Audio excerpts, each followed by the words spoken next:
दोस्तों, अगर मैं आपसे कहूं कि मुकेश अंबानी अपने ही घर एंटीलिया को अपनी सारी जिंदगी में पूरा घूम भी नहीं पाएंगे तो ये बात कहना गलत नहीं होगी।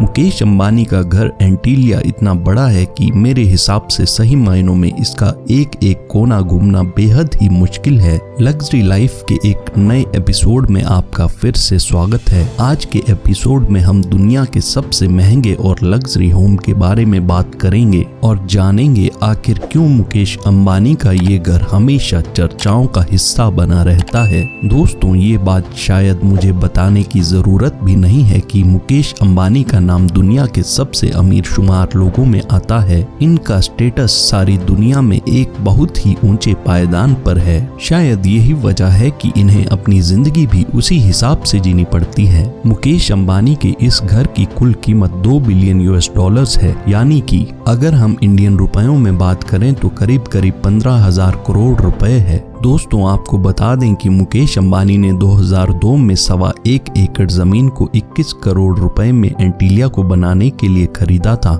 यह घर सारे मुंबई तो छोड़िए, हिंदुस्तान और दुनिया का सबसे लग्जरियस और महंगा घर है। इस घर का नाम एक मिथिकल आइलैंड एंटीलिया के नाम पर रखा गया है। मुकेश अंबानी के इस सपनों के महल का डिजाइन अमेरिका की 2 कंपनियों ने बनाया है। इन कंपनियों का नाम परकिंस एंड विल और हिर्श बेडनर है। एंटीलिया को बनाने का जिम्मा लैटिन एशिया को दिया गया था, लेकिन बाद में B.E. बिलिमोरिया नाम की कंपनी ने इस प्रोजेक्ट को खत्म किया। दोस्तों, इस प्रोजेक्ट को इस हिसाब से डिजाइन किया गया है कि ये मैग्नीट्यूड 8 के भूकंप को भी झेल सकता है। ये एक 27 मंजिला इमारत है जिसकी लंबाई 173 मीटर है। एंटीलिया का कुल एरिया 37,000 स्क्वायर मीटर का है। इसी बात से आप अंदाजा लगा सकते हैं कि ये घर कितना ही बड़ा होगा। मुकेश अंबानी काफी धार्मिक व्यक्ति हैं। यही वजह है कि उनके इस घर में एक विशाल मंदिर भी है और इस घर का निर्माण भी वास्तु शास्त्र के अनुसार किया गया है। इस घर के नीचे की 6 मंजिलें तो सिर्फ गाड़ियों की पार्किंग के लिए ही हैं। इन 6 मंजिलों में 168 गाड़ियां पार्क की जा सकती हैं। असल मायनों में घर तो इसके बाद शुरू होता है। पार्किंग से ऊपर की मंजिलों में एक लग्जरी होम थिएटर और डांस स्टूडियो है। इस होम थिएटर में एक साथ 50 लोग मूवी देखने का मजा ले सकते हैं। थिएटर में आने वाले लोगों की एंजॉयमेंट के लिए एक वाइन रूम और स्नैक बार बना हुआ है। इस बिल्डिंग में थोड़ा और ऊपर चलें तो एक पूरी मंजिल हेल्थ और फिटनेस से जुड़ी हुई एक्टिविटीज के लिए है। इस मंजिल पर एक बेमिसाल जिम, योगा स्टूडियो और इंडोर स्विमिंग पूल है।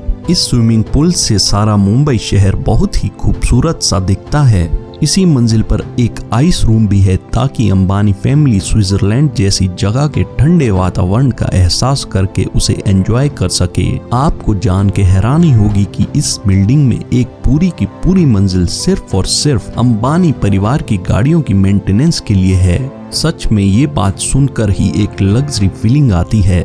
इस पूरी बिल्डिंग में 600 से ज्यादा लोग काम करते हैं। कभी सोच के देखिए, आपके घर में 600 से ज्यादा लोग काम कर रहे हो तो आपको कैसा फील होगा। इस बिल्डिंग में 2 मेंटेनेंस फ्लोर्स हैं और गेस्ट बेडरूम्स के लिए अलग से एक पूरी मंजिल है। एंटीलिया की सबसे ऊपर की 6 मंजिलें मुकेश अंबानी और उनके परिवार के रहने के लिए हैं। इनसे ऊपर 2 मंजिलों पर हेल्थ सेंटर बनाया गया है। साथ ही पूरी बिल्डिंग में ऊपर से नीचे तक बेहद ही महंगे इंपोर्टेड फर्नीचर का उपयोग किया गया है। एंटीलिया में कुल 9 हाई स्पीड एलिवेटर्स हैं, जिनमें से 2 एलिवेटर्स पार्किंग के लिए, 3 गेस्ट फ्लोर्स, 2 फैमिली फ्लोर्स और 2 सर्विस एलिवेटर्स हैं। मुंबई के ट्रैफिक से तो आम आदमी का वास्ता दिन रात पड़ा रहता है, लेकिन मुकेश अंबानी तो एयरपोर्ट तक जाने के लिए भी अपने प्राइवेट हेलीकॉप्टर्स का ही इस्तेमाल करते हैं। यही वजह है कि एंटीलिया के ऊपर 3 रूफटॉप हेलीपैड्स बनाए गए हैं। दोस्तों, आपको बताते चलें कि 2002 में मुकेश अंबानी ने जब यह जमीन खरीदी थी तब इस प्रोजेक्ट को बनाने की लागत 525 करोड़ रुपए आंकी गई थी, लेकिन समय के साथ प्रोजेक्ट में देरी होने के कारण और महंगाई बढ़ने से इस प्रोजेक्ट जिनकी लागत 15,000 करोड़ रुपए तक पहुंच गई। ये प्रोजेक्ट चाहे कितनी भी लागत में खत्म क्यों ना हो, लेकिन मुकेश अंबानी के पास इतना पैसा है कि वो इसकी भरपाई कर सकते हैं। दोस्तों, आशा करता हूँ आपको आज का ये एपिसोड अच्छा लगा होगा। हमारे इस वीडियो को प्लीज लाइक कीजिए और हमारे चैनल को सब्सक्राइब कीजिए। घंटी को दबाना मत भूलिएगा। फिर मिलेंगे एक नए एपिसोड में, तब तक के लिए take care and love you all.